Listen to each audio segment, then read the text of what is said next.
Olá, hoje o nosso podcast praticamente está puro suco de nutrição, puro suco de iniciação científica, inclusive. Hoje a gente está recebendo os nossos alunos do nosso curso de nutrição. É a primeira vez que a gente recebe um representante. A gente está recebendo 3 representantes do nosso curso de nutrição aqui do IESB.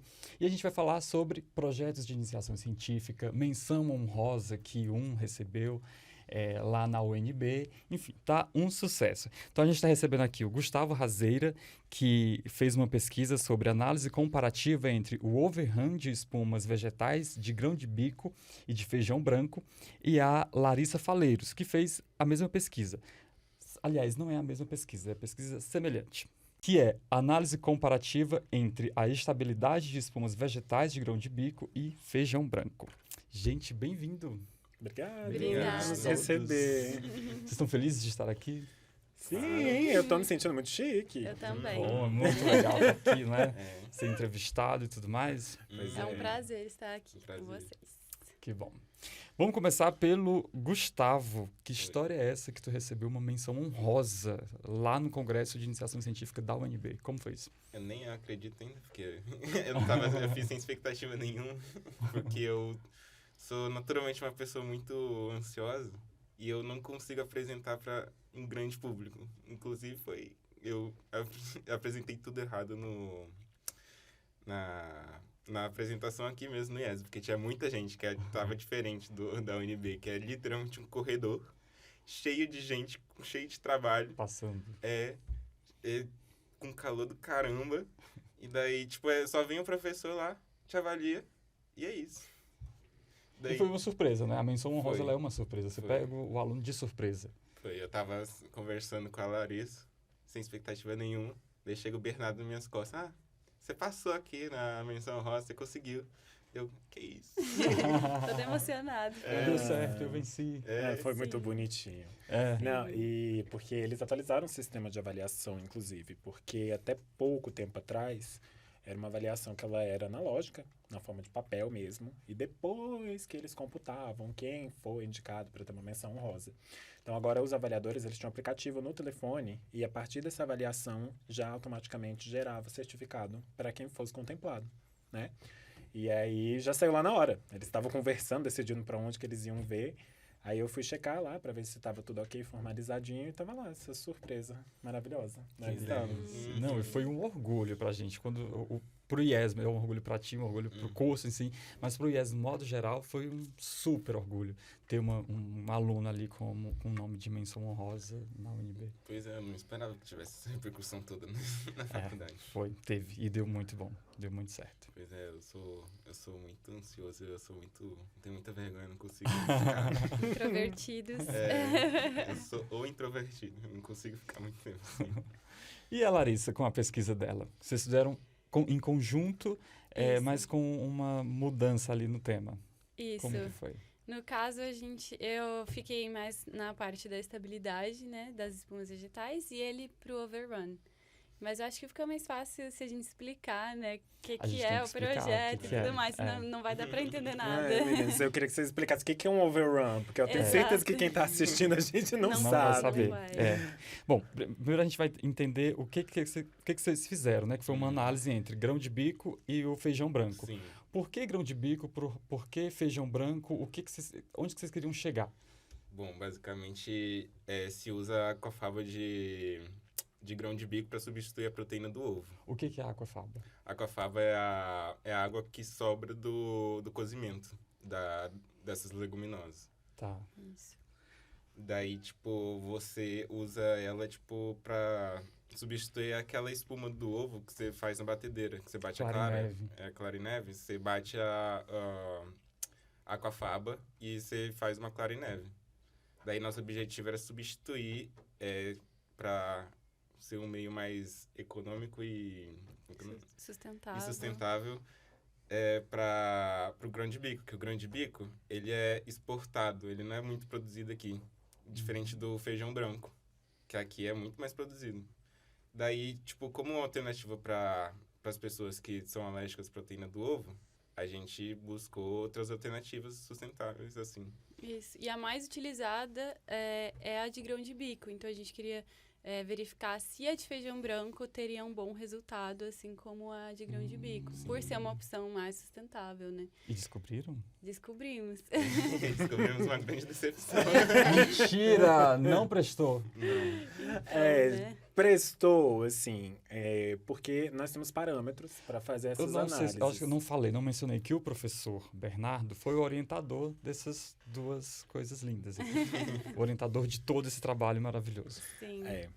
E porque a gente tem parâmetros, né, físico-químicos que a gente avalia. No caso dos meninos, a gente avaliou a capacidade de retenção de ar, que é importante, porque onde que eu uso a clara em neve? Em preparações que precisam de crescimento. Então, bolos, soufflés, mousses, que precisam, merengues, que são texturas que são mais aeradas. Então, um dos parâmetros de qualidade é o quanto de ar que ele consegue reter durante a incorporação pelo batimento, e outro é a estabilidade, porque também não tem nada mais desagradável do que você pegar uma preparação que leve uma espuma e que logo ela volte a ficar na forma líquida e faça a preparação desandar como um todo, né? E aí, de forma comparativa, o que os meninos acabaram achando é que, apesar do feijão branco formar espuma, ele ter estabilidade, comparativamente à do grão de bico, que é a mais utilizada, ainda foi inferior. E a gente fez até testes estatísticos para isso, né? Então, não foi só no olhômetro. Então, realmente foi provado estatisticamente que são inferiores, o que nos abre, inclusive, para estudos futuros. Entendi. E aí, como que vocês fizeram esses testes? Eu participei de uma aula, na cobertura de uma aula prática lá de nutrição, que eles estavam vendo como que ficava a clara em neve, dependendo do tempo em que ela era batida. Foi nesse mesmo esquema? Mais ou menos. É mais ou menos isso. Quase. A gente a gente pegou essa aquafaba das versões enlatadas, que já tem resultados melhores, né? E a gente meio que coou, tirou os grãos e bateu esse líquido na batedeira de 3 em 3 minutos. Então, de 3 em 3 minutos, a gente tirava tudo, pesava e colocava a mesma quantidade de volume para ver o quanto que isso ia expandindo e o peso. Então, por exemplo, a gente começou medindo 140 ml, que vai até aqui nesse copo, por exemplo. Depois a gente bateu por 3 minutos, marcou 140 ml de novo e viu o peso. Quanto mais ar, mais espaço isso vai ocupar no copo. Então, o peso vai ser menor. Depois, quanto vai batendo mais e mais e mais, vai ocupando o mesmo espaço, só que sendo mais leve ainda, porque vai expandir ainda mais. Então, chega um momento que ele não expande mais ou continua expandindo. Então, a gente foi vendo o grão de bico e o feijão. Qual deles que conseguiria reter mais ar e ocupasse o volume no copo, né, com um peso menor. Aí, no caso do feijão branco, chegou, acho que nos 33 minutos, sem ele reter mais. Então, ele chegou no ponto máximo dele de 33 expansão. minutos batendo. De 3 em 3 minutos. Então, a gente fez isso várias vezes.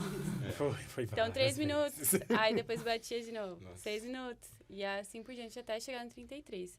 Já o grão de bico, a gente continuou batendo e ele continuou expandindo. Então, a gente chegou à conclusão de que até esse volume de expansão dele é bem maior, né? E foi triplicata ainda. A gente fez 3 vezes. 3 vezes para cada uma das espumas. Isso. Porque dentro, né, das medidas científicas eu preciso ter comparativas para gerar médias. Então, eles pegaram 3 vezes esse mesmo experimento, aí fez até obter o overrun máximo. E aí, depois que obteve, que a gente não teve mais incorporação de ar, os meninos lavaram tudo. Aí, volta de novo. E aí vai medindo, Faz com medindo, outra medindo. amostra. Além de todo o cuidado que eles também tiveram para que não se incorporasse ar extra no momento que se passa da tigela da batedeira para o copo medidor. Para ver os que são 140 ml. E ciência é uma coisa linda, né? Linda e cansativa.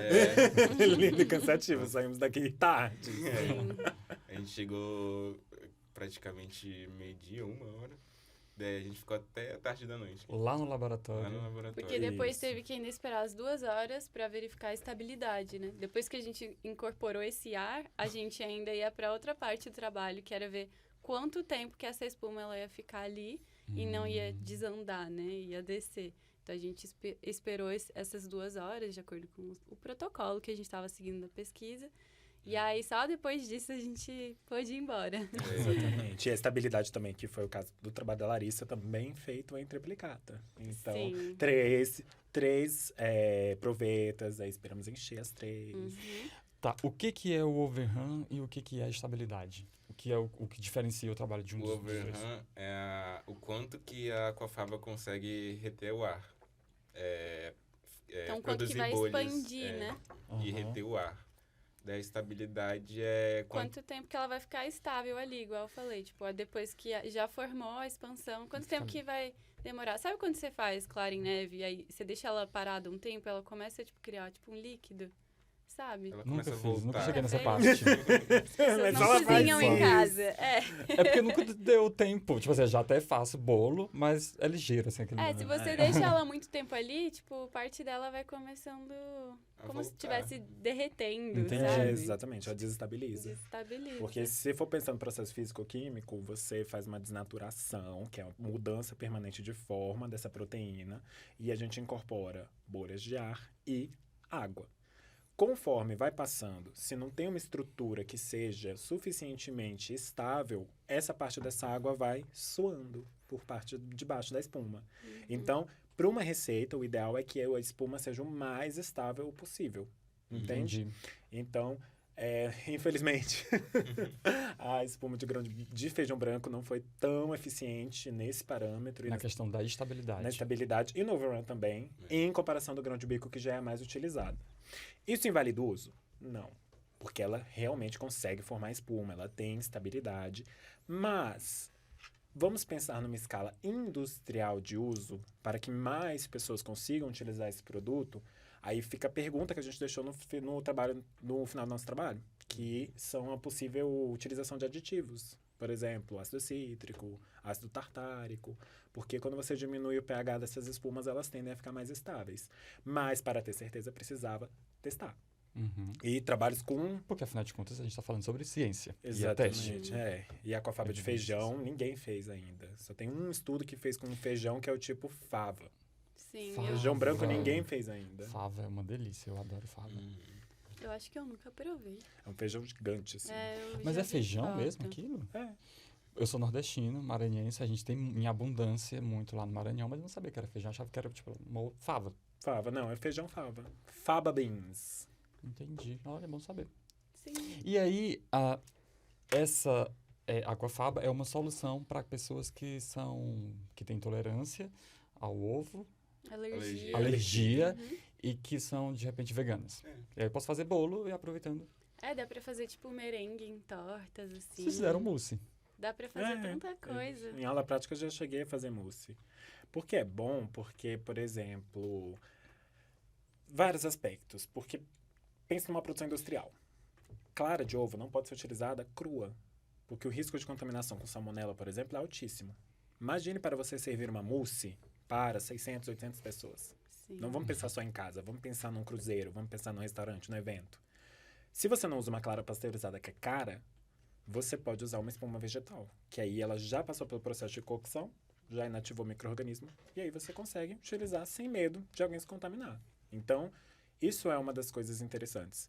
E outra coisa também é que, dentre as substituições vegetais em produtos veganos, a mais desafiadora é a do ovo. Porque o ovo dá estrutura, o ovo dá expansibilidade, dá liga, dá leveza. Então, para substituir isso é muito difícil. Então, esse é um dos ingredientes assim inovadores que a gente tem.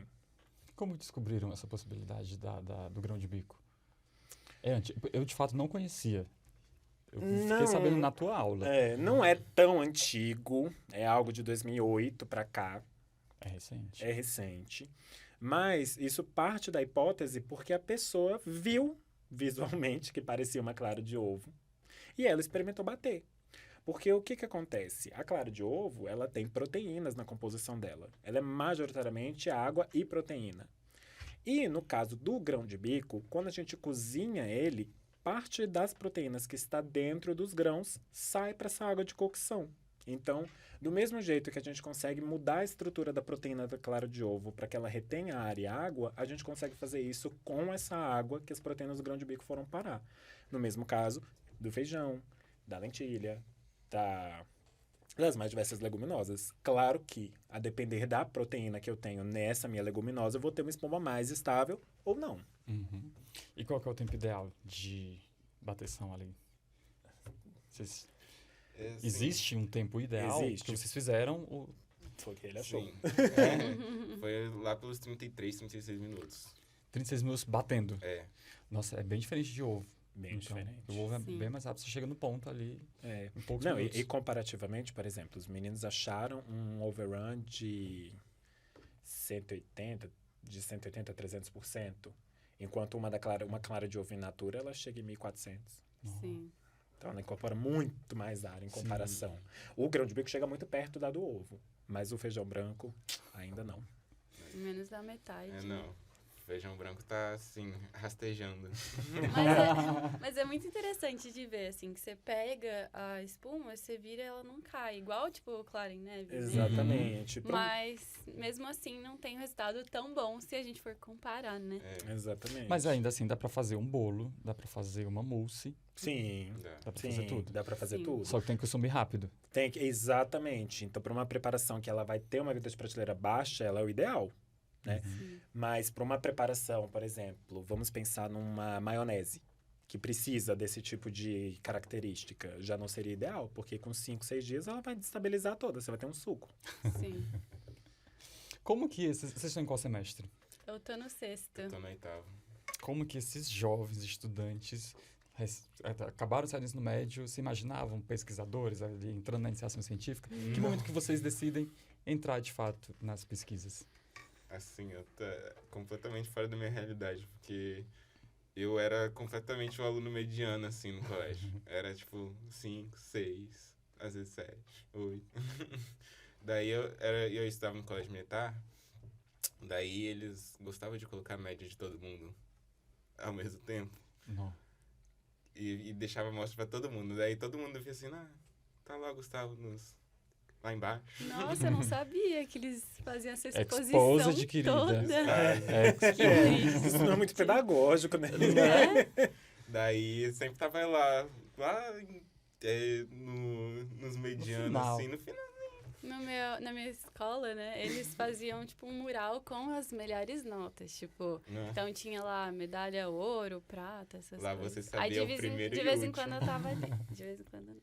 Olha, Olha que exemplar. Eles davam um presente, davam chocolate, umas coisas. Lá eles davam Essa era a uma minha cordinha. motivação. Aí eles te colocavam uma cordinha e falavam, você tira nota Cordinha. boa. Daí tinha uma cordinha com três Se três eu cores. lembro que a minha melhor amiga estudou em seguia. colégio militar, daí ela ficava se gabando toda. Era minha aí eu colega, ficava, inclusive. legal. Ela era do Amiga. mesmo ano que eu. Que massa. Então vocês já se conheciam ali de alguma forma. Eu não Assim, conhecia não, ela o Gustavo.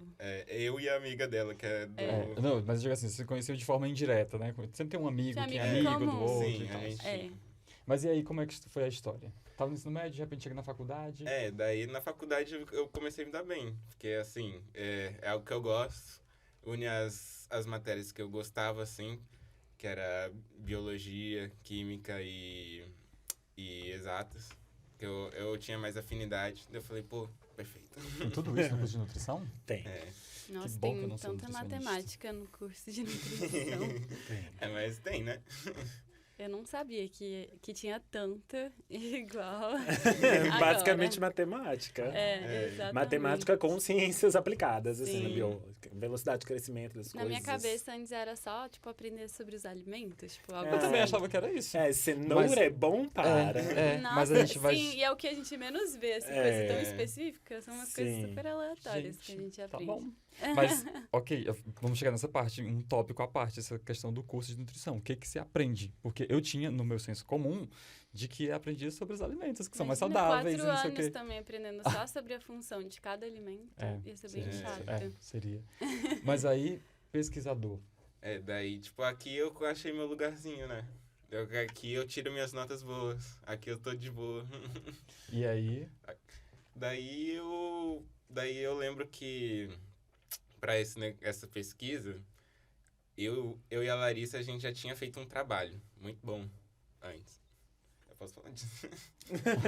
Pode, não. Porque que aconteceu que os meninos, eles já tinham um projeto, Mas o projeto ele foi descontinuado por diversas razões. Os meninos, eles dois. Eles dois. Sim. E aí eles estavam perdidos. E aí me proporam, dá um jeito, salva esses meninos. Eu falei, bora, vamos lá. A gente mudou de tema, antes não tinha nada a ver com que... Porque a gente tinha um trabalho muito bom, tava muito bem escrito o que a gente fez. Era só um trabalho pra entregar, assim, que não exigia tanto da gente. Era da matéria de educação nutricional, assim. Aí era sobre nutrizes, então na fase de amamentação e tudo mais. E aí acabou mudando tudo depois. Daí uma professora muito criteriosa em corrigir as coisas gostou muito do nosso trabalho. Sim. Daí, tipo, antes disso, que no primeiro semestre uma professora, ela era...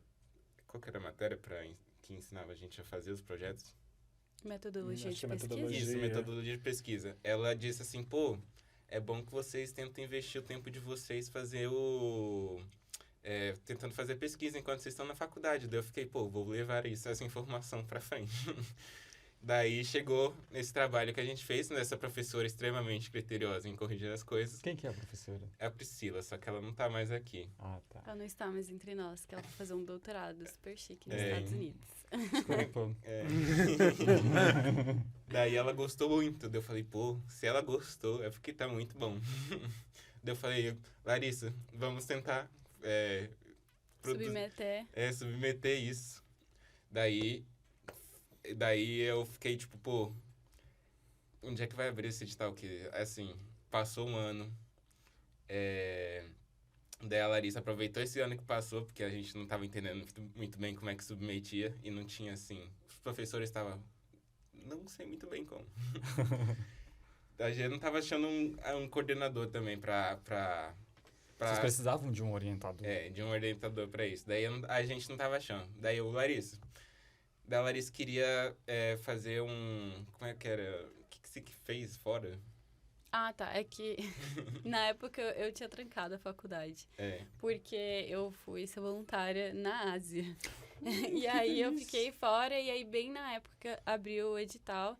Sim. E aí ele perguntou se eu topava. Eu falei, se der pra eu participar estando de lá, eu volto no ano que vem, né? Porque o edital abre no ano anterior e você vai fazendo a pesquisa ali a partir do final do ano e no outro ano. Aí eu falei, se der, eu topo participar, né? Aí daí deu, assim, demorou um pouco, mas deu. Daí, tipo, da Larissa, eu vou fazer isso. Daí, tipo, tá, enquanto você vai ajudar na Ásia, eu vou tentar colocar esse projeto pra funcionar. E daí, vai e vem, consegui. Daí só que a Larissa não tinha entrado de começo. Daí eu falei, professora, puxa a Larissa, porque eu não fiz isso sozinho.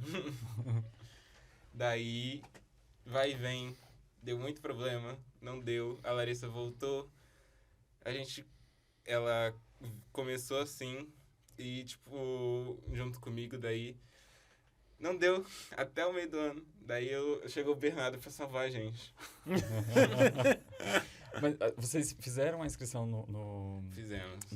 Lá no edital? Sim. Foi do IESB mesmo? Foi no IESB. E aí, vocês já tinham o tema, tinham mais ou menos uma ideia ali do que iam fazer, e depois, a partir disso, já começavam a trabalhar na pesquisa? Sim, é que já estava a princípio tudo pronto, assim. Só que daí não deu certo. Daí o Bernardo chegou, então, vamos refazer tudo. Mas o tema estava pelo menos encaminhado, ou não? Vocês mudaram absolutamente tudo? Absolutamente Tudo? Tudo. Meu Deus.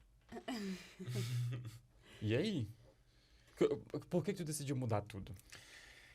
Bom, várias e várias questões, né? Porque, por exemplo, a primeira coisa que o que os meninos Qual que é o papel pretendem... de um orientador numa pesquisa? Ele chega e muda tudo. Não tá legal. Vou mudar tudo. Não, porque o que acaba acontecendo? O projeto inicial que os meninos tinham em mente, ele era um projeto que ele envolvia seres humanos e ele envolvia a participação de outras instituições também. E no tempo hábil de um edital de iniciação científica, isso acaba ficando muito corrido, porque são várias e várias etapas, né? Etapas que envolvem, inclusive, comitê de ética em pesquisa, que eles precisam de bastante tempo, porque é uma análise muito minuciosa que precisa ser feita, porque mesmo que seja uma reles pergunta, isso envolve riscos, né? Quando a gente está falando de seres humanos. E já os meninos precisando desenvolver o projeto deles, eu vi que não ia dar certo. Não ia dar certo. Tentar insistir nisso era uma bobagem. Mas tendo eu afinidade com a área de ciência de alimentos, eu falei, vamos para a comida. Porque a comida não vai precisar de aprovação do comitê de ética, a gente precisa de batedeira, aproveita, balança. Precisa só do laboratório. A gente precisa do laboratório, muita boa vontade. Então, foi justamente isso. Aí, por isso que eu mudei tudo. Tá, e vocês gostaram? Da Sim. ideia? Vamos. Eu perguntei pros meninos se eles concordaram. Sim. Também, não foi nada imposto. E mudou tudo e foi ótimo. Como que foi a partir dessa mudança de tema? Foi interessante pra mim, porque eu gosto dessa área de alimentos, então eu fiquei super curiosa pra saber quais seriam os resultados também e pesquisar sobre isso. Pra mim foi prazeroso, assim, o processo. Pra mim também, porque assim, eu só não ia pra área de alimentos porque eu falei, pô, vou iniciar com isso. Daí, só que, tipo, eu não tinha uma noção de como ir pra essa área, assim. Daí, eis que chegou o Bernardo e nos deu a luz, assim, vocês podem fazer isso. Daí, a gente, como a gente já tem afinidade a fazer uma pesquisa, a pesquisar as coisas, a gente já resolvia as coisas de modo simples, assim, sabe? E eu acho que é muito importante você ter um orientador que tem afinidade com o que você vai escrever e que vai te guiar em todo o processo, porque essa foi a nossa primeira vez escrevendo, né, uma pesquisa e tudo mais, tipo, de verdade. Então, são Foi muitos... submetido a uma revista. Exatamente. Então, são muitos passos. É muito fácil acabar fazendo algo errado, ou interpretando algum resultado, algum artigo, algo errado, né? Então, é importante demais ter um bom orientador que esteja ali junto com você e não só te abandone durante a pesquisa. Não te largue na selva, assim, Exato. Se vire. Muito obrigada. Não, mas é porque, gente, esse é o papel do orientador, né? Porque quando você se candidata para ser orientador da iniciação científica, você precisa ter em mente que é um edital de iniciação científica. Então, você não pode ter expectativa de que o seu aluno seja o seu parceiro de pesquisa, que vocês estejam de igual para igual, porque ele não tem a mesma experiência que você. E isso não é algo que está agindo em detrimento em relação ao aluno. Na verdade, é ótimo, é benéfico, porque ele está demonstrando interesse. E é importante a gente também lembrar das nossas próprias raízes. Uma pessoa que hoje é um doutor, um dia ela foi uma orientante de iniciação científica. Então, o orientador ele precisa ter plena consciência de que ele vai ter que ter tempo, que ele vai ter que ter disponibilidade, porque o aluno realmente está nas primeiras vezes dele de tudo. Ele vai estar na primeira vez dele de como que se faz uma referência, de protocolos de pesquisa, de como que se formata um trabalho, como que funciona a submissão numa revista, como que é o processo de avaliação. E você tem que explicar, entendeu? Porque o perfil de um professor não necessariamente é o perfil de um orientador, né? Porque o orientador, ele precisa levar em consideração essa individualidade que o aluno tem nessa troca de um grupo muito fechado. Porque dentro de uma sala de aula, acaba que as individualidades, apesar delas precisarem estar presentes, elas acabam não aparecendo tanto quando o aluno voluntariamente opta por escondê-la, né? Dentro de uma orientação isso não acontece, porque é uma relação muito mais próxima. Então, precisa ter isso em consciência para ser um bom orientador. Que ótimo. Nossa, vocês acertaram em cheio no orientador de vocês. Então. Foi um projeto de menção honrosa. Me interceptaram no corredor. É verdade, eu tava... vou pensar no caso de vocês. Se bastante difícil. Eu com a Larissa, é você que é o Bernardo? Chegaram assim. Eu nem sabia quem era o Bernardo. Eu não conheci eles também. Chegaram no corredor. Você, o Bernardo, os dois me olhando assim, os olhos enormes e eu... Oi.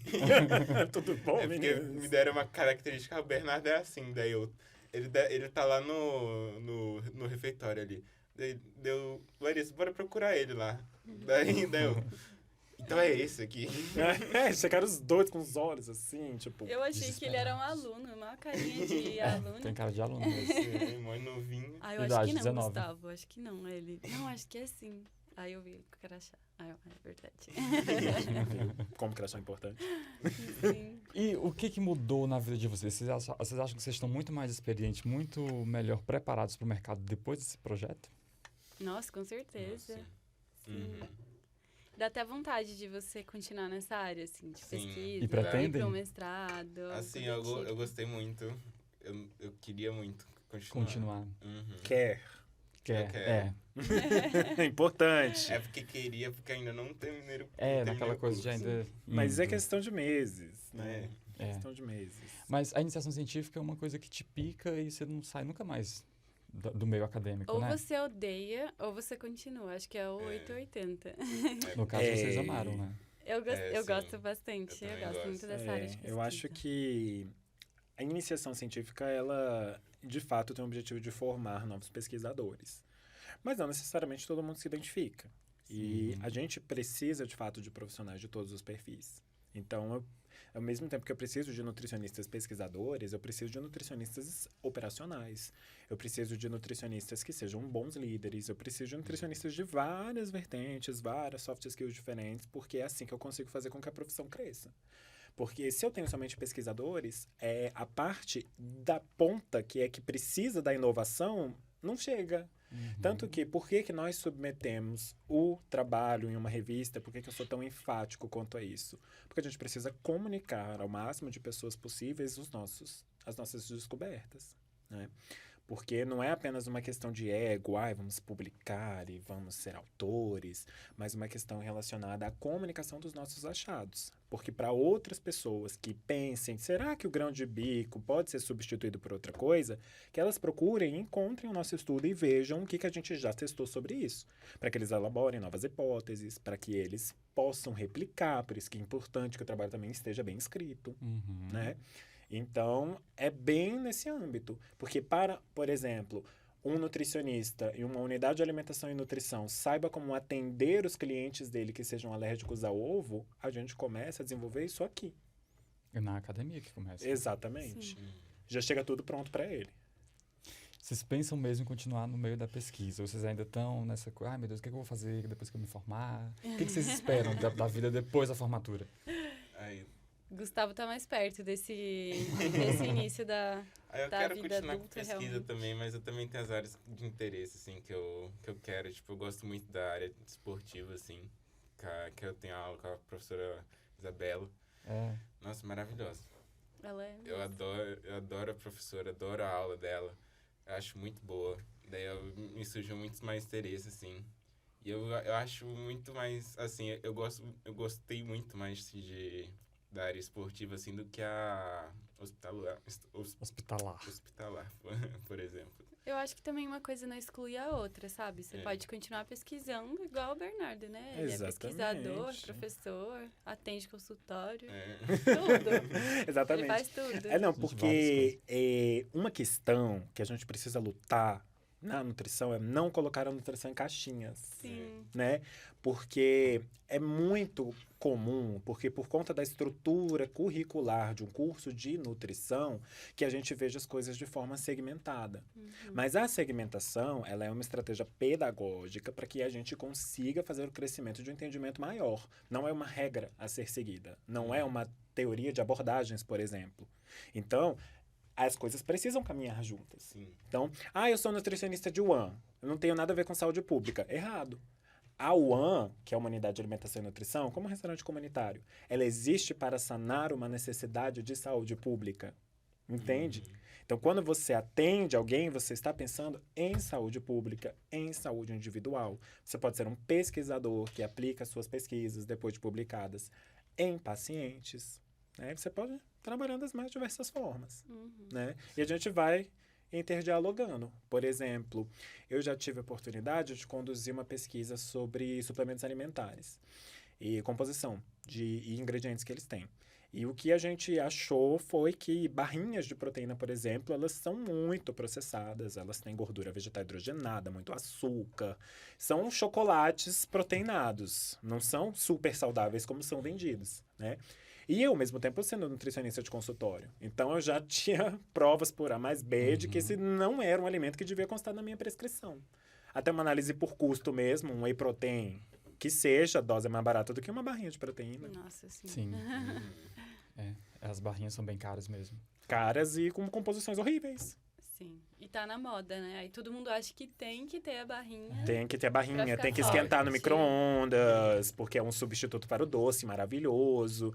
E não é bem por aí. Ok. E, minha gente, o que vocês estão achando do curso de nutrição? Como é que tá sendo? Aí eu... Estão curtindo? É bom fazer nutrição? O que você aprende no curso de nutrição? Nossa, aprende tanta Porque quando me coisa. fala nutrição, eu sempre ficava imaginando aquela coisa, vamos fazer um cardápio, irá. Mas a gente tem aprende até assim, cálculos. Tem muito cálculo. a gente aprende a lidar com toda a área da nutrição, assim. Óbvio que tem as especializações, né? Mas Uhum. é a parte, mas a gente aprende a lidar com tudo, assim, com cozinha. A gente aprende desde as bases da área da saúde, então, tipo, tem anatomia, tem fisiologia, tem bioquímica, tem... Aí a gente também tem as aulas no laboratório, né, na cozinha, então tem Sim. técnica dietética, práticas gastronômicas. Então a gente, por exemplo, né, num consultório, assim, quando você tá conversando com o paciente, é importante que você tenha o mínimo de noção de como funciona uma cozinha, porque Sim. esse processo de cozinhar é muito importante também para a independência do paciente, para ele ter essa autonomia de cozinhar, porque tem gente que às vezes não sabe, então o próprio nutricionista pode ajudar esses pacientes a cozinharem, talvez seja até uma alternativa mais saudável, mais barata para a pessoa. Então, a gente tem que ter esse básico, a gente precisa saber como que o organismo funciona, porque pra gente prescrever algum alimento, a gente precisa saber o que isso faz no corpo da pessoa, como isso pode ser diferente para cada pessoa, né? Para cada corpo, tem as patologias, então a gente aprende sobre as patologias, como os alimentos podem ajudar essas patologias, em tratamentos. Nossa, é tanta coisa. E, tipo, a cozinha não serve só pra isso também. Tipo, pra UAN, assim, por exemplo, a gente pode guiar a UAN, que é a unidade de alimentação, pra outra vertente que vai ajudar mais ela a prosperar, por exemplo. Exatamente, a organização de uma cozinha, os custos de uma cozinha. Também, se as cozinhas estão seguindo os protocolos da Anvisa, né, da vigilância sanitária. Sim. Então, isso traz segurança para as pessoas que estão se alimentando ali. Sim. Então, é muito importante isso. A gente tem nossas condutas de ética também, que a gente aprende tudo certinho, bonitinho. Super importante. Sim. Indispensável pra ser muito sério. Sim, e a gente também aprende sobre todas as etapas da vida, né? Então, por Sim. exemplo, uma mulher gestante, as recomendações nutricionais para elas vão ser completamente diferentes. Então, depois do pós-parto, ou até mesmo na introdução alimentar para uma criança, como é que faz essa introdução? Muitas mães têm essa dúvida, essa dificuldade. Então, a amamentação, também tem a nutrição do idoso, tem a parte esportiva. Sim. Então, os alimentos, né, essa prescrição, ela pode mudar de acordo com o público que você está ali atendendo, né? Esportivo até um bônus, assim, porque a princípio não era pra ter, assim, né, em faculdade, assim, normalmente, né? Não tem Nutrição essa... esportiva? Não sabia, achei que tinha, assim. Não é um componente curricular obrigatório, Sim. né? Então é um plus. Um plus que nós que o temos IESB tem. aqui somente. Olha, novidade. O IESB tem um plus aí no curso de nutrição. Com a nutrição Legal. esportiva, para os interessados, as pessoas que querem, né, fazer nutrição. Professora Isso. E para práticas gastronômicas Maravilhosa. também. É? Que é uma coisa que só tem aqui. Nutrigenética e nutrigenômica também? Nutrigenética também, nutrigenômica. Nossa, eu adoro essa matéria. As coisas que só tem no curso de nutrição do IESB. Isso, só tem aqui. Gente, veja você, só tem no curso de nutrição do IESB, você precisa fazer nutrição aqui. Por quê, professor? Porque só aqui que tem. Só aqui Não, tem. só aqui que tem quais Aqui só aqui disciplinas? você vai aprender na graduação princípios de nutrigenética e nutrigenômica, uma disciplina totalmente dedicada à nutrição esportiva e práticas gastronômicas também, além da técnica dietética. Então, toda a Ainda não peguei essa estética do matéria. sabor Quero. relacionada ao alimento, as técnicas de corte, de preparo que você veria num curso de gastronomia, são pinceladas dentro de um curso de nutrição, porque a gente consegue aliar as duas coisas. Que legal. Sem falar que tem laboratórios completíssimos Tem, aqui. sim. Tem um laboratório de gastronomia que é mega completo. Inclusive, o curso de gastronomia é uma referência aqui dentro de Brasília. Sim. É o curso do IESB. E fora isso, tem o curso os laboratórios lá para fazer das técnicas dietéticas, tem o laboratório de anatomia e tem algum outro que vocês fazem? Química, De microbiologia, química. microscopia, todos esses. Gente, dá para fazer umas pinto no lixo, né? Com os laboratórios aqui. Dá pra fazer muita coisa. Eu, inclusive, estou fazendo isso agora. Estou aqui, estou rodando uma análise num dos laboratórios daqui. É? É. O que você está fazendo? É para um trabalho de conclusão de curso de uma aluna. E a gente está fazendo mudanças que o peito de frango sofre durante a cocção, do ponto de vista físico-químico. E uma das mudanças principais é a perda de umidade. Então, eu estou tentando determinar esse teor de umidade a partir de diferentes métodos de cocção. Então, air fryer, grelhado com óleo, grelhado sem óleo, forno combinado, forno só no calor seco, para a gente ver quais mudanças que tem, né? E como que a gente interpreta isso dentro de uma prescrição dietética, de um planejamento de cardápio. Mais um momento, palmas para a ciência. Super útil, depois quero saber pra eu preparar certinho. em casa. Não, eu fiquei super interessado também, porque agora eu sou essa pessoa.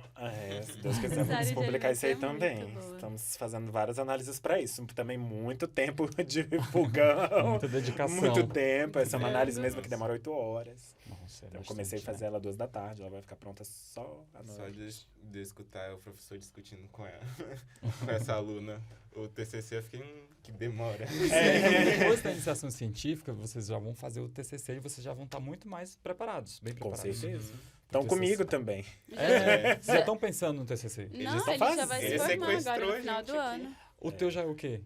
O meu, então, a relação da perca de memória pós-Covid com a nutrição. Ah, é mesmo. Teve gente que teve perda de memória com a Covid. Sim. A minha tia teve isso. Hoje a gente fala de Covid Nossa, longa, muita né? Que são gente. síndromes. Então, ele está realmente fazendo uma grande revisão, um apanhado bibliográfico para achar se Sim. tem alguma relação pautada na ciência, né? Porque falar e opiniões a gente já tem um monte, É. né? Mas a verdade. gente precisa ver A ciência mesmo. isso. E eu vou me formar só ano que vem, mas eu já tô fazendo, já adiantei o TCC, tô fazendo agora também. Ah, é? O quê? Porque ele sequestrou a gente, ele falou, vai, é vai Carlinhos, ótimo. na O minha meu sala. é sobre... A gente vai analisar a qualidade de vida, comparar a qualidade de vida entre pacientes com diabetes tipo 1 e doença celíaca, e quem tem os dois. Então, a gente quer analisar se essa qualidade de vida é diferente para cada público. Isso. Porque existe uma razão biológica para isso. O mesmo gene que determina que a pessoa vai ter doença celíaca é o que vai determinar se a pessoa vai ter diabetes do tipo 1. Por isso que é comum que pessoas com doença celíaca também sejam pessoas com Sim. diabetes tipo 1. Ah, né? é? Eu. Jura? Sim. Por isso que eu tô fazendo sobre isso. Gente. Pois E é. Aí queremos ver se existe algum tipo de fardo numa pessoa que é acometida com as duas. Porque a gente vai ter dados de uma pessoa que tem apenas uma, apenas outra e as duas, pra gente comparar estatisticamente. E a Larissa foi muito humilde, mas ela esqueceu de dizer que é um estudo nacional. Ah, olha que coisa maravilhosa. Sim. E aí depois vai ser publicado e tudo mais. Ah, se Deus Óbvio. quiser. Sim. Obviamente. Porque não tem nada, né? Não tem tem nenhum nada. estudo que compare, tipo... Pioneiro. Coloque esses grupos Coloque os todos. grupos juntos, sendo que são duas patologias bem associadas, né? O ineditismo é muito necessário quando a gente pensa em fazer pesquisa. Você não pode ficar chovendo molhado. É. É. Todo mundo já sabe, né? Enfim, qual o sentido de fazer uma coisa que todo mundo já tá ali fazendo. Exatamente. É o que já tá comprovado. A minha teoria é que o fardo vai ser maior para as duas. É a hipótese, Mas né? às vezes pode ser diferente, né? Às vezes, estatisticamente, a gente vê que isso não é comparável. Como, falando em doença celíaca, como que a nutrição, um nutricionista pode ajudar uma pessoa que sofre de doença celíaca? No caso, Nossa. tu. De muitas formas. Assim, eu digo porque quando eu descobri a doença celíaca, eu fui em vários nutricionistas que não entendiam sobre a doença celíaca. Nossa. E aí eu acabava ficando ainda mais perdida, porque quando eu fui diagnosticada, simplesmente o médico falou, você é celíaca. Aí eu, tá. E agora? Aí ele, só tirar o glúten, mas não fica neurótica, não. Aí eu, tá, Já beleza. Já estou. Aí eu achei que glúten era só, sei lá, trigo. E é isso. Aí eu cheguei em casa, abri a despensa, e aí eu vi que tudo tinha glúten. Eu podia ter traços de glúten, de trigo.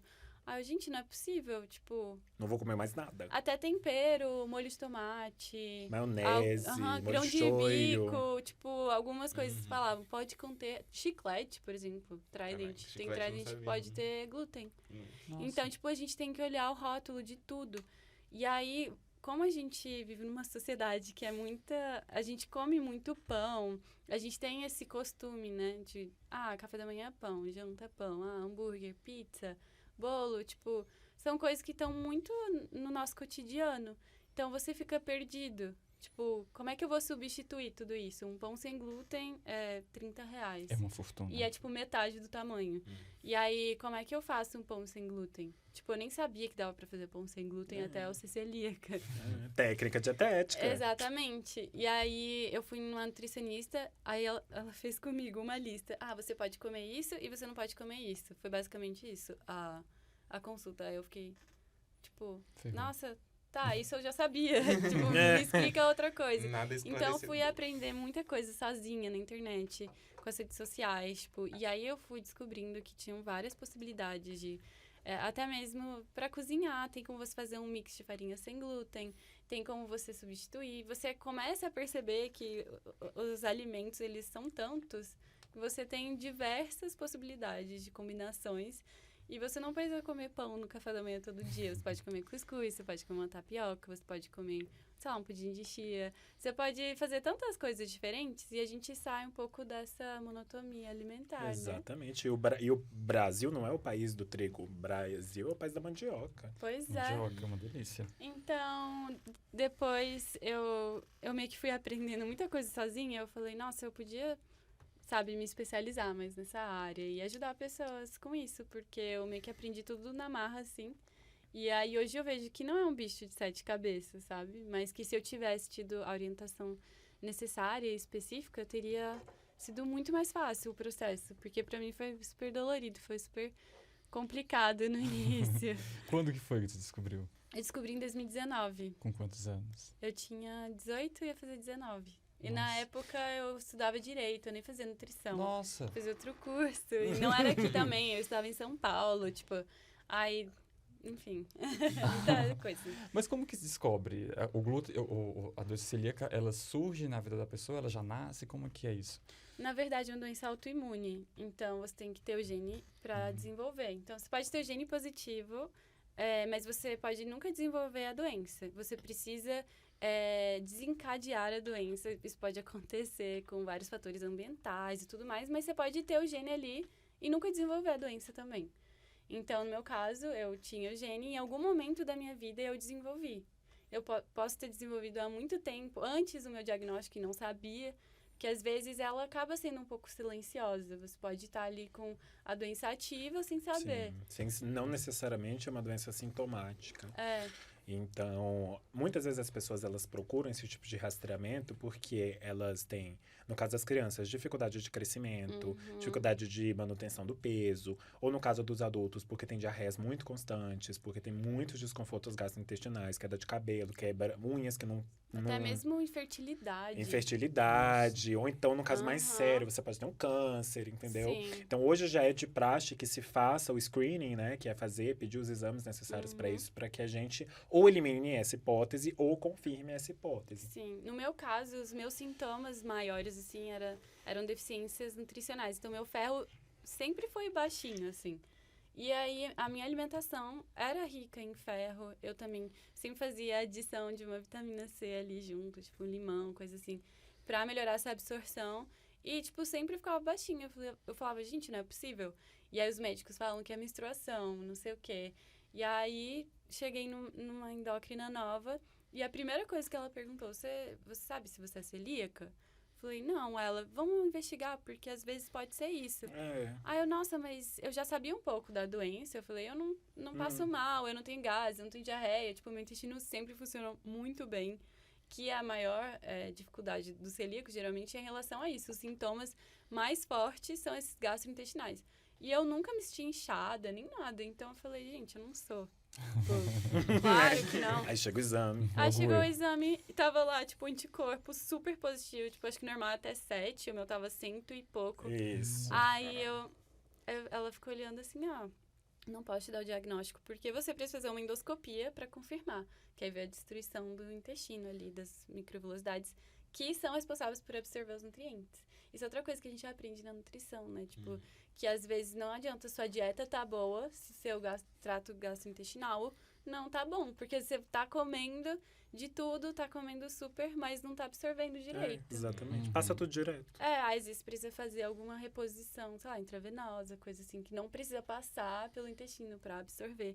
Foi o meu caso. No ferro, no início, não tem como você... Eu tomava suplemento, mas, tipo, o meu intestino já não tava absorvendo direito, então não ia melhorar. Então, às vezes, precisa fazer de outra forma essa suplementação, né? E aí, enfim, eu fiz endoscopia e aí acabei... meu intestino tava super inflamado, enfim, sem essas vilosidades que absorvem, tava super liso. E aí veio o diagnóstico. Aí eu, nossa, nunca ia imaginar, porque eu não tinha sintomas clássicos, né? Não posso ajudar com isso. Oxi, Olha, a Siri. Meu Siri. Até o Siri ficou confuso. Ele não sabia o que fazer. Não sabia o que fazer nutrição, Siri.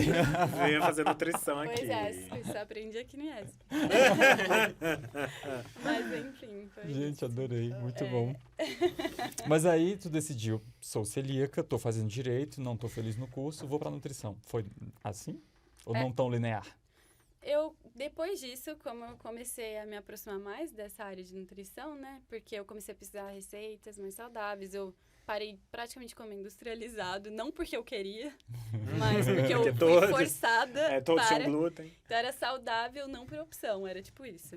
E aí eu comecei a gostar, tipo, dessa área, assim, né? Eu falei, nossa, tem tantas, né, possibilidades e tudo mais. E eu gosto de ensinar, gosto de falar, de explicar para as pessoas o que é. Que eu acho que é importante, principalmente porque é uma doença pouco falada e, enfim, muitas pessoas podem ter e não tem diagnóstico, né? Então eu sempre conscientizava as pessoas sobre, inclusive a minha melhor amiga descobriu que era celíaca por minha causa, Nossa. depois que eu descobri. E hoje a gente tem um Instagram juntas que a gente fala justamente sobre doença celíaca, diabetes tipo 1, todas essas coisas, porque a gente sentia como não tinha uma comunidade pra isso. Então a gente, vamos... Qual que é o Instagram? Qual que é o arroba? É @belacelíacas. Oh, sigam. Hashtag. Sigam, exato. Hashtag sigam. Aí, enfim, eu descobri em maio de 2019. Aí eu comecei a pensar, porque eu nunca soube exatamente o que eu ia fazer depois do ensino médio. Tipo, eu sempre gostei de várias coisas. Pensei em jornalismo, publicidade, pensei também em psicologia. Aí eu fiquei entre psicologia e direito no final. Eu falei, não, vou fazer direito porque, enfim, é mais amplo, não sei o quê, eu vou me identificar em alguma coisa. E aí eu gostava, mas não era aquilo. Tipo, eu não conseguia me imaginar trabalhando com aquilo, porque eu sou uma pessoa muito prática e gosto, sabe, de estar ali com as pessoas. Na e dinamicidade tudo do mais. processo, né? Eu também passei por isso na hora de escolher a minha profissão. Aí eu ficava, gente, eu não quero isso. Mas eu já tinha feito 2 anos, e aí eu pensei em mudar pra nutrição por causa da doença celíaca. Eu até entrei em contato com algumas faculdades. Só que eu falei com os meus pais e eles, Lari, você fez 2 anos e tal, tipo, você tem certeza? E na minha faculdade não tinha nutrição. Então eu não podia simplesmente continuar morando lá e só mudar de curso. Eu, tipo, teria que me mudar pra algum outro lugar ou voltar pra Brasília. Aí eu falei, gente, não, muito trabalho, vou terminar direito mesmo. E eu sempre pensei, tipo, se eu não gosto de uma coisa, no futuro eu posso mudar. Tipo, não é porque eu me formei em uma coisa que eu vou fazer aquilo pro resto da vida. Tipo, eu posso simplesmente mudar o caminho em algum momento. Mas aí, em janeiro de 2022, eu descobri diabetes tipo 1. E aí eu passei mal, enfim, eu tava viajando, aí eu tive que voltar pra casa, e eu já tava... Todas as minhas coisas estavam em São Paulo. E aí, só que eu tive cetoacidose diabética, e aí eu fiquei internada por um tempo até normalizar, só que aí já tinham começado as aulas em São Paulo, e aí eu não tava pronta pra voltar, porque era muita informação na minha cabeça, era tipo, eu ia ter que aprender a usar insulina, a me alimentar de novo, de uma forma diferente, aí ia ter que passar por um monte de médico, aí eu fiquei...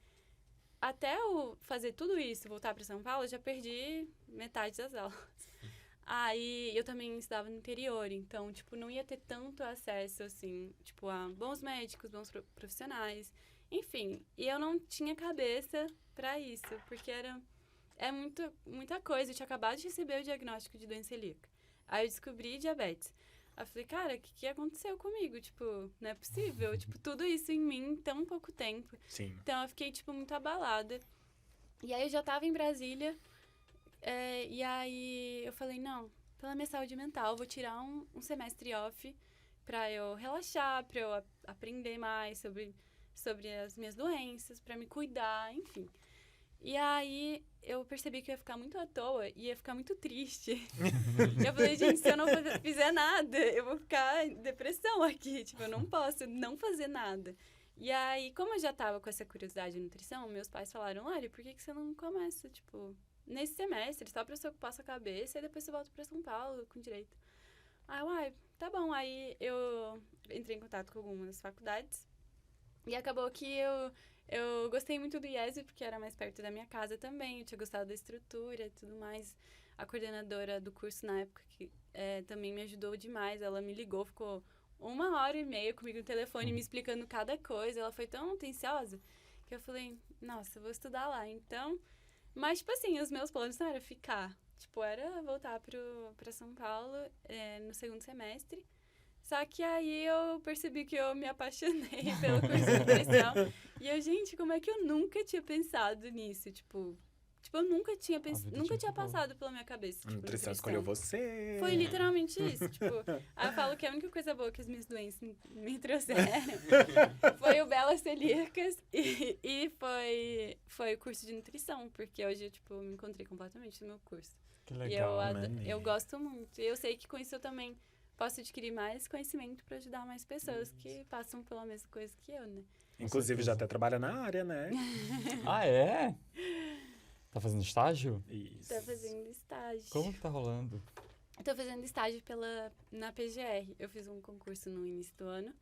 E aí, eu passei. Tinha uma vaga só, eu passei em primeiro lugar. Olha! E eu fiquei super feliz. Aí, eu comecei agora, mês passado, lá na PGR. Eles têm uma clínica que chama Materninho, que tem crianças que a gente faz toda a parte de introdução alimentar. Então, eu acompanho as consultas com gestantes, o pós-parto e tudo mais. Também tô ajudando nas orientações nutricionais. Então, como eu tenho essa afinidade maior com doença celíaca, diabetes tipo 1, a gente está desenvolvendo orientações para futuros pacientes que sofrem por isso, né? Elas terem essas cartilhas, né? Que são mini resumos que pra podem ajudar, né? Exatamente. Então, tá sendo uma forma também de crescer e contribuir lá, né? Contribuir para a sociedade. É isso. Sim, exatamente. Quem escolhe ser profissional de saúde é por conta disso. É contribuir com a sociedade. Exato. O Gustavo também já tá no mercado? Não. Que Eu tô que fazendo aconteceu? só o Mas estágio obrigatório. Ah, ainda. tá. Daí eu tô na garranha, tô esperando começar ainda. Ah, é? É hospitalar agora, né? Eu ainda não legal. fiz hospitalar. Mas tu já fez estágio? Já fiz de UAN, já fiz de saúde pública. Agora só falta o de hospitalar. Legal. Pra fechar com chave de ouro o curso. Professor, e para vocês também, como que tá o mercado da nutrição hoje? O mercado da nutrição o que não dá para negar é que o mercado da nutrição vem de fato crescendo, né? Cada vez mais as pessoas notam da importância do nutricionista. Um nutricionista dentro de uma empresa, um nutricionista particular, um nutricionista dentro de um hospital. Então, a gente tem diversas alternativas, sim, para trabalhar. Mas a gente, assim, como mercado, estamos carentes de bons profissionais. Isso é definitivo. Porque muitas vezes, infelizmente, nós encontramos nutricionistas que ainda não encontraram qual que é o papel deles na sociedade, né? Então, nós somos muito carentes de nutricionistas e de bons nutricionistas que entendam que, independente do cerne da sua atividade, você tem que agir como profissional de saúde. Seja num restaurante, seja num ministério, seja num órgão, seja em qualquer lugar, você é um profissional de saúde. Esse que é o seu objetivo final, né? Aí, muitas vezes, o dia a dia acaba fazendo com que as pessoas percam essa ideia. Sim. Entendi. E, Gustavo, por que alguém tem que fazer o curso de nutrição? Alguém tá em dúvida, não sei qual área que eu vou seguir. Ok, saúde. Nutrição, por quê? Tem que ser por interesse mesmo. Porque, assim, tipo, não é só pra contar, não consegui medicina, vou pra nutrição. Como sempre tem. Sempre aparece uns gatos pingados, assim. Mas, tipo, não. Você tem que gostar mesmo da área. Tem que gostar. Tem que gostar, gente. O curso de nutrição, ele é trabalhoso. Tipo assim, eu tive sorte, porque a princípio eu queria fazer gastronomia. Porque eu falava, eu gosto de cozinhar, é legal, ocupa meu tempo, Eu gosto. Daí, só que minha mãe falou, não gosto dessa ideia. Daí eu falei, poxa, mãe, que Incentivo. que animador. Mas a nutrição ela apoiou. Nutrição dela... Não, ela que deu a ideia. Eu falei, interessante. Boa. Gente, e para Larissa, por que o estudante deve participar do projeto de iniciação científica?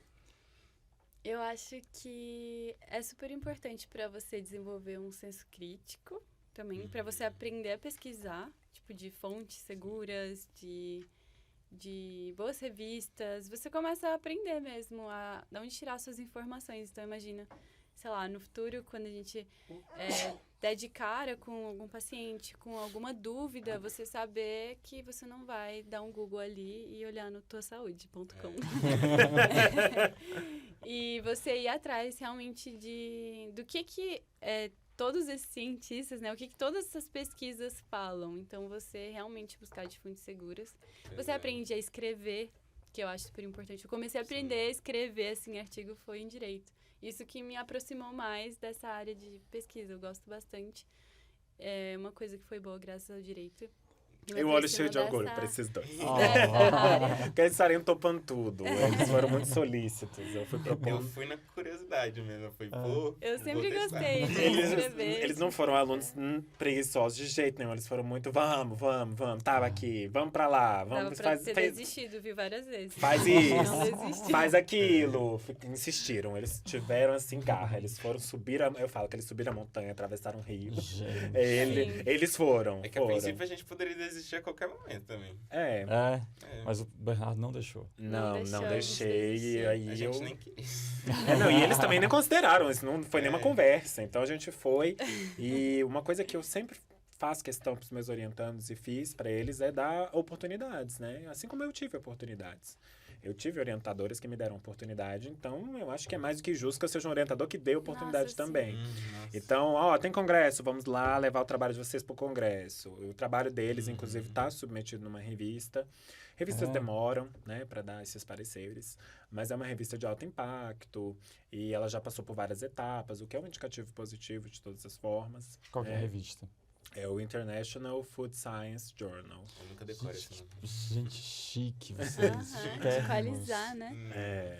Pro mundo, vocês vão pro mundo. Mas eu achei isso muito Exatamente. legal, que o Bernardo incentivou a gente a participar dessas coisas, porque é igual ele falou, não adianta, às vezes você faz uma pesquisa super interessante, mas se você não vai compartilhar aquilo, tipo, não faz os sentido. resultados, sentido. né?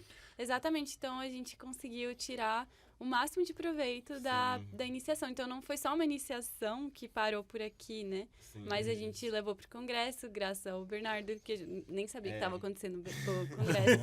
Então por isso que a orientação ela é tão importante, porque Pois ele eles vão guiando a gente, né, nesse processo. Então a gente apresentou no congresso, submeteu para uma revista, quem sabe, né? vai Gustavo ser ganhou um publicado. prêmio. Gustavo- Então, assim, Se a gente não tivesse feito nada disso, talvez teria parado por aqui e deu, né? E eu ainda tenho um mimo pra vocês. Que Vocês chique. merecem. Então, só aproveitando esse momento, temos umas coisinhas fofas. Temos um mimo pra Larissa, Obrigada. um mimo pro professor eu vou ganhar também. e um mimo pro Gustavo. muito Oh, fofo. que bonito. Muito bom. Maravilhosamente. Eu vou tirar das Yes. saquinhas, vou fazer um SMR. Isso! Olha pra fazer aqui, ó. Olha aqui, se sentindo tudo. Ai, que gracinha, adorei. Bonitinho. Eu não vou tirar porque eu fazemos. não vou conseguir colocar de novo, mas... Legal. Suas Muito.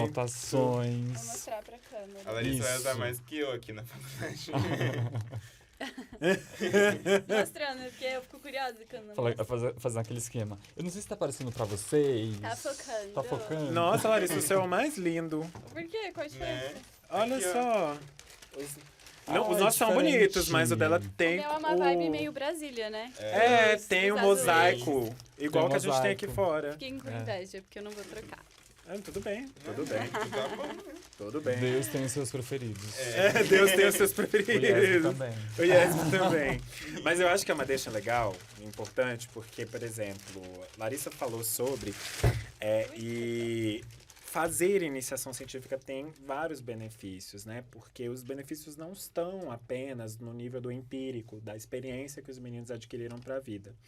Mas processos seletivos, fora do âmbito da graduação, eles valorizam muito a iniciação científica, como processos seletivos de mestrado, processos seletivos de residências multiprofissionais. Então, tudo isso faz diferença. Então, eles vão sair na frente já por já ter feito isso, porque tem análises de currículo.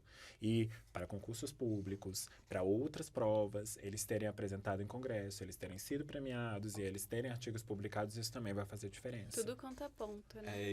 Eu arrastando a Larissa, você vai poder fazer tudo isso assim, vai te ajudar. Venha, Larissa. E eu já tô participando já submeti meu trabalho pro edital. Esse edital, o vigente, né, 2023, 2024. Sim. Então, estarei mais uma vez aí. Com certeza, vai de novo para a UNB, Sim. vai receber Aí, menção ano que vem honrosa. vocês me chamam de novo aqui pro Isso, podcast. já vai ter, já deixa aqui de novo, pra gente volta aqui para contar como que foi. Isso. Então, tá bom. Todo o curso de nutrição tem feito um esforço para que a gente se torne um curso mais acadêmico possível.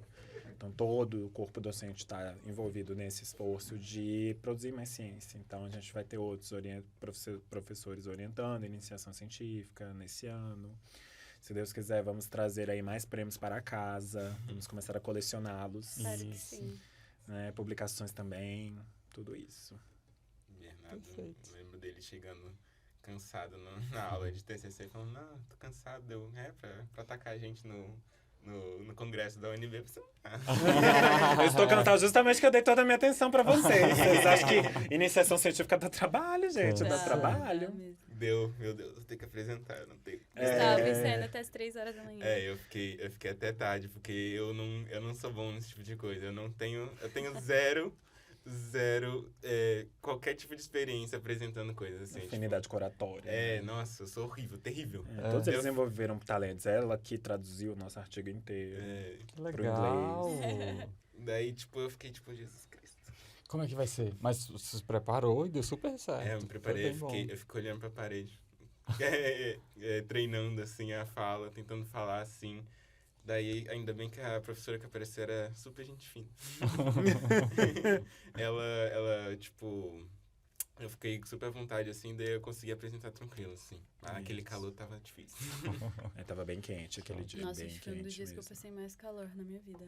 Brasília tá terrível. Eu acho que realmente foi, se não o dia que eu passei mais calor. Nossa, assim. Eu tava derretendo. Nossa, eu tava virando água. Eu tava me esvaindo. Eu tava... Realmente.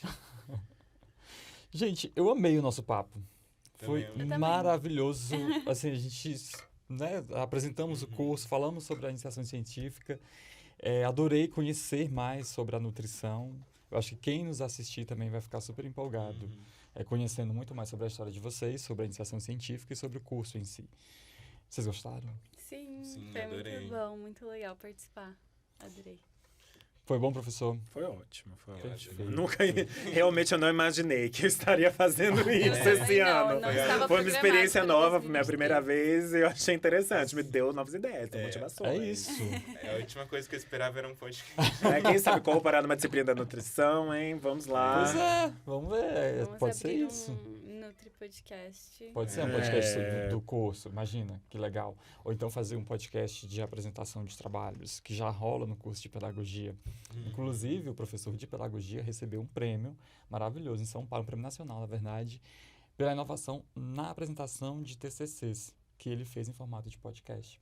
Que legal. Então, a galera do curso de pedagogia apresenta os trabalhos dele, tudo baseado nisso aqui. Muito legal, muito interessante. Eu acho que realmente a gente poderia falar sobre várias coisas. Deixa eu Mesmo. apresentar o meu TCC no podcast. Pode ser? Vai ser em pôster. Tem até um alcance maior, né? Sim, Muito é muito bom. legal. É isso, gente, obrigado pela sua audiência. Assista mais episódios aí em youtube.com/iesbeoficial e sigam as nossas redes. Obrigado. Tchau, tchau. Obrigada. Tchau, tchau.